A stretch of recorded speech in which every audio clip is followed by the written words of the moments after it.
जिनके पास धैर्य है वह जो चाहे पा सकता है।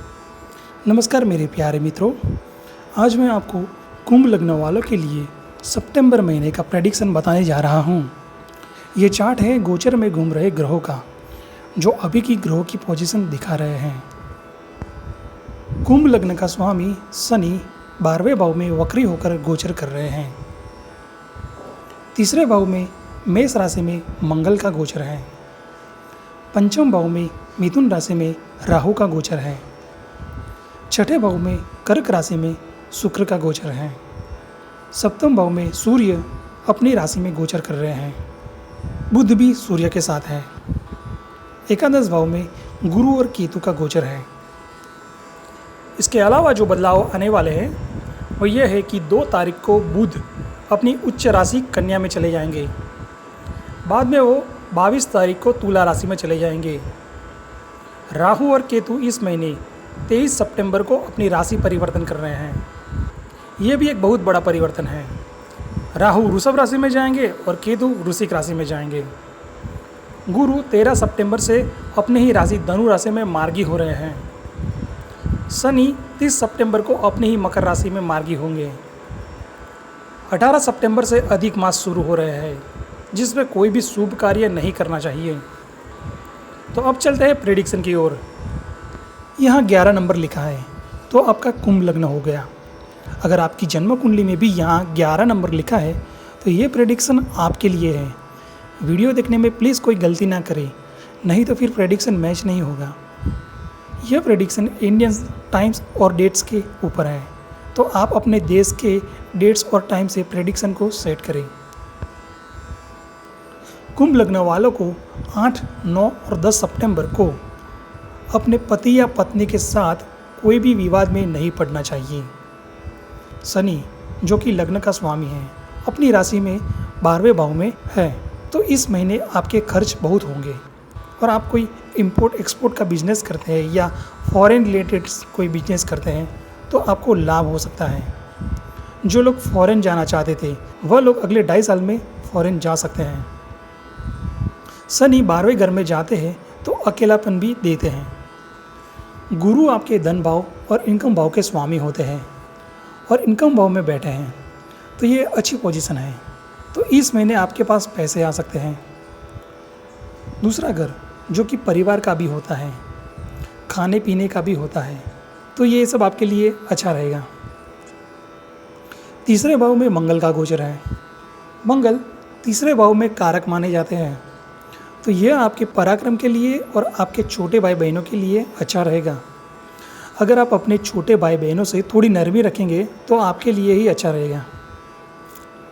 मंगल आपके तीसरे घर में बैठे हैं तो आपके कार्य क्षेत्र में भी प्रगति हो सकती है।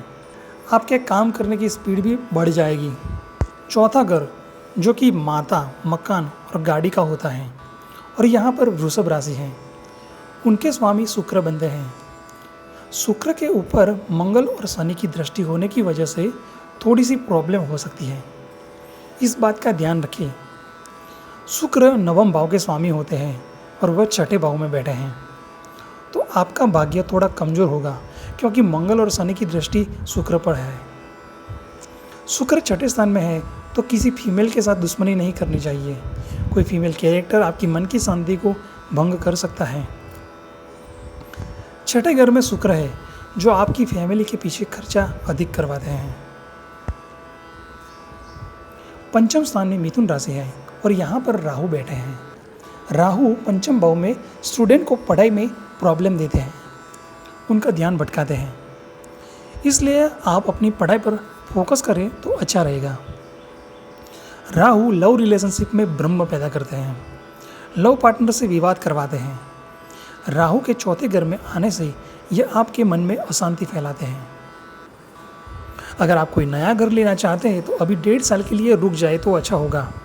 अगर आपकी जन्म कुंडली में भी राहु खराब हो, मतलब कि चौथे, 8वें या 12वें में हो, तो आपको हर अमावस्या को विष्णु सहस्त्रनाम के पाठ करने चाहिए। बहते पानी में नारियल को बहाने से भी राहु की पूरी इफेक्ट कम होती है। सप्तम भाव में सूर्य अपनी राशि में है और वह बुध के साथ बैठकर बुध आदित्य योग बना रहे हैं। जिसकी वजह से आपके पति पत्नी के रिलेशन में अहंकार आ सकता है। आपके बिजनेस पार्टनर के साथ भी कोई ईगो प्रॉब्लम हो सकती है, तो यहाँ पर आपको थोड़ी सी सावधानी रखनी पड़ेगी। 16 सितंबर के बाद सूर्य अष्टम भाव में चले जाएंगे। वैसे बुध भी 2 तारीख को अष्टम भाव में चले जाएंगे, लेकिन वह अपनी उच्च राशि में जाएंगे और बुध अष्टम भाव में बड़े अच्छे परिणाम देते हैं। अगर आप शेयर मार्केट में हैं तो आपको लाभ हो सकता है। 16 अगस्त से 15 सितंबर तक आपके लाइफ पार्टनर के साथ कोई भी विवाद हो सकता है, तो इस बात का ध्यान रखिए। आपके बिजनेस पार्टनर के साथ भी कोई विवाद हो सकता है।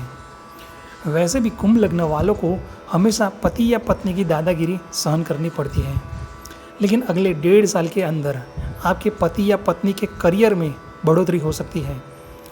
बुध 8वें घर में आने से आपको कोई वारसागत लाभ भी दे सकते हैं। तो अब देखते हैं बैड डेज के बारे में। आप हो या मैं हूँ, महीने में 1-2 दिन तो ऐसे होते हैं जो हमें तनाव, तकलीफ़ और परेशानी देते हैं, निराशावादी बना देते हैं। और वो समय होता है जब मन और मस्तिष्क के लॉर्ड यानी कि चंद्रमा नेगेटिव पोजीशन में आ जाए। चंद्रमा जब भी 6, 8 या 12 में आते हैं तो ये हमें तकलीफ़ देते हैं। इस समय में आप शुद्धता को बढ़ाने के लिए और अशुद्धता को कम करने के लिए 1 सितंबर से श्राद्ध पक्ष आपको पूर्वजों से आशीर्वाद दिलवा रहे हैं। पितरों का आशीर्वाद मिलेगा और 18 सितंबर से अधिक मास शुरू हो रहा है, तो दान और पुण्य से आपकी नैया पार हो जाएगी। जिन लोगों का जन्म का चंद्र अच्छा नहीं है वह लोग 15 सितंबर और 28 सितंबर प्रदोष का व्रत कर सकते हैं। ये भगवान शिव का व्रत होता है। 13-14 सितंबर, 17-18 सितंबर, 26 और 27 सितंबर आपके लिए बैड डेज रहेंगे, तो इस दिन आपको कोई गलत डिसीजन नहीं लेना चाहिए। फालतू की झंझट में ना पड़े तो अच्छा है। अपनी स्पीच को कंट्रोल करें, किसी की आत्मा को चोट पहुंचे ऐसा ना बोलें। आपके खर्च भी बढ़ सकते हैं और हेल्थ प्रॉब्लम भी आ सकती है। तो अब जानते हैं गज केसरी योग के बारे में। जब गुरु और चंद्र की युति होती है या गुरु और चंद्र एक दूसरे के आमने सामने या फिर 4 स्थान पर होते हैं, तब गज केसरी योग बनता है। जैसे कि अभी गुरु यहाँ पर है, जब चंद्रमा यहाँ पर आएगा धनु राशि में, या फिर यहाँ पर आएगा मीन राशि में, या फिर यहाँ पर आएगा मिथुन राशि में, या फिर यहाँ पर आएगा कन्या राशि में, तो तब गुरु और चंद्र के कारण गज केसरी योग बनेगा। गज केसरी योग में गुरु और चंद्र की युति होती है, तो गुरु मतलब पैसा और चंद्र मतलब पानी। तो इस दिन के दौरान पैसे का फ्लो अच्छा होता है। अगर आप कोई बिजनेस करते हैं, किसी से कोई पेमेंट लेना है, तो आप इन दिनों के दौरान कलेक्शन करने जाए तो आपको फ़ायदा मिल सकता है। तो ये हो रहा है गज केसरी योग। आपके लिए इन 4 डेज में गज केसरी योग बन रहा है। 17 सितंबर को कन्या राशि में जो गज केसरी योग बन रहा है, उस दिन आपको इतना ज़्यादा फ़ायदा नहीं होगा, लेकिन 5 सितंबर, 12 सितंबर और 25 सितंबर को आपको फ़ायदा हो सकता है। उपाय के तौर पर आप शनिवार को पीपल के पेड़ के नीचे सरसों के तेल का दिया जलाएं और शनि के मंत्र का जाप करें। ओम सम शनिश्चराय नमः करने से आपको फ़ायदा हो सकता है। मानसिक विकार से मुक्ति के लिए रात को चंद्रमा की रोशनी में बैठकर ओम सोम सुमाय नमः इस मंत्र का 21 बार जाप करें, इससे बहुत पुण्य मिलेगा। तो यह था कुंभ लग्न वालों के लिए सितंबर महीने का प्रेडिक्शन। ऐसी और भी जानकारी के लिए देखते रहे हमारी चैनल। नमस्कार।